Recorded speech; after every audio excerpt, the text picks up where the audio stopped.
On Saturday morning at the Hudson County Community College STEM building, the New Journal Square Community Association held their regular meeting where one of the speakers, Councilman Richard Boggiano, expressed his frustration towards the Fulop administration for refusing to increase the pay of council aides. I am definitely in favor of full-time council aides. And technically, a couple of the people from the city came to me this past week and said, it shouldn't be 32,000, it should be in the 40s. And I'll explain to you why. Like I said, I got a packet of about 500 pages. I have to go through that whole 500 pages before Monday night's meeting.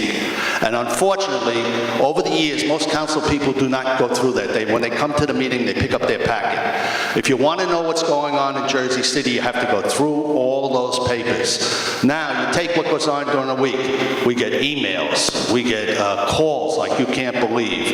And there's problems. I was out yesterday morning with the crossing guards. I was with the people from recreation. So I'm out of the office quite a bit. And I can't say to my aide, hey, you have to be down here 3 or 4 days a week. You're making $15,000. They take out her Medicare, her medical bills.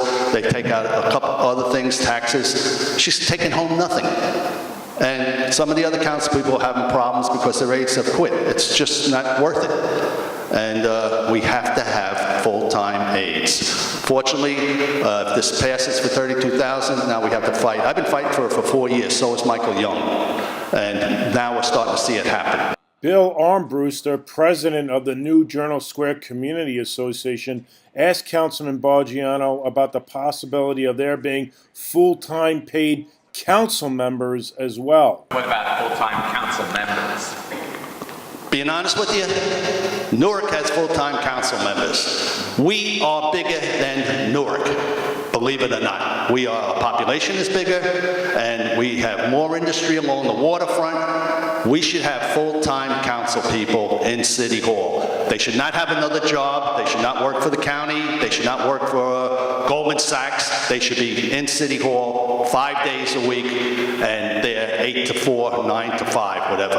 And do you think there's any chance that the city will? I'll be honest with you. I go through 13 mayors in Jersey City over the last 46 years, and no mayor wants a full-time council, I don't think, and I'll tell you why. Because then the council people will know what's going on, and maybe they'll be a little more independent and have knowledge and be able to say no to certain things. Now it comes in and, the administration makes all the decisions when actually it should be these 9 council people making the decisions. Armbruster then asked New Jersey Assemblyman Raji Mukherjee, what could the state do to encourage development at One Journal Square?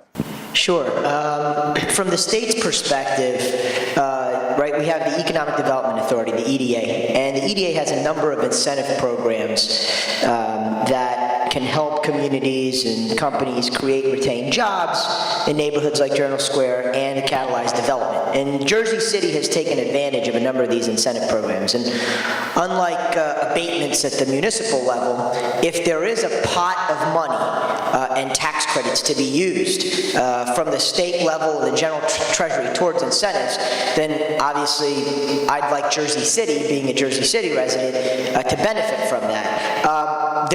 We have the Grow New Jersey program, and we have the URB, but we used to have a statute that was called the Urban Transit Hub Tax Credit Act, and there were 8 cities primarily that benefited from that or qualified for that. And people criticized that program because it was too generous to, urban transit hubs, because that's what the law was called.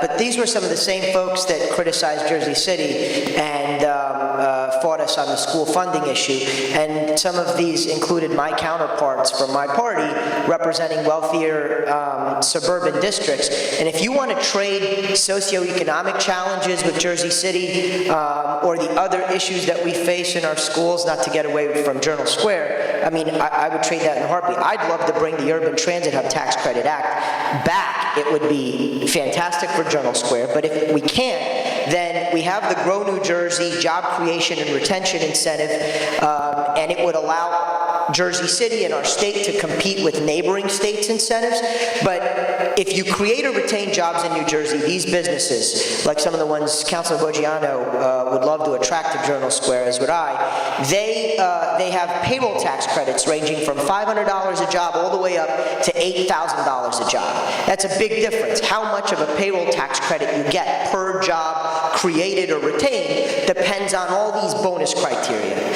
A neighborhood like Journal Square, with the population density around it, with the potential we have around it, and to be able to take the success and the good fortune of downtown and spread it to the rest of Jersey City, we would be able to do that if we tweaked Grow New Jersey and the ERG program to make sure that being that close to a transit hub maximizes the number of bonus credits you get. So if a company's looking to create jobs, Journal Square could get the maximum end of the range of those payroll tax credits, then that incentive is going to be very meaningful when someone decides to locate. And the same thing applies when someone decides to develop in a neighborhood like Journal Square. So that's, I think, one of the things we could do from a state perspective. Mark Busich reporting in Jersey City for Hudson County View, the eye of the community.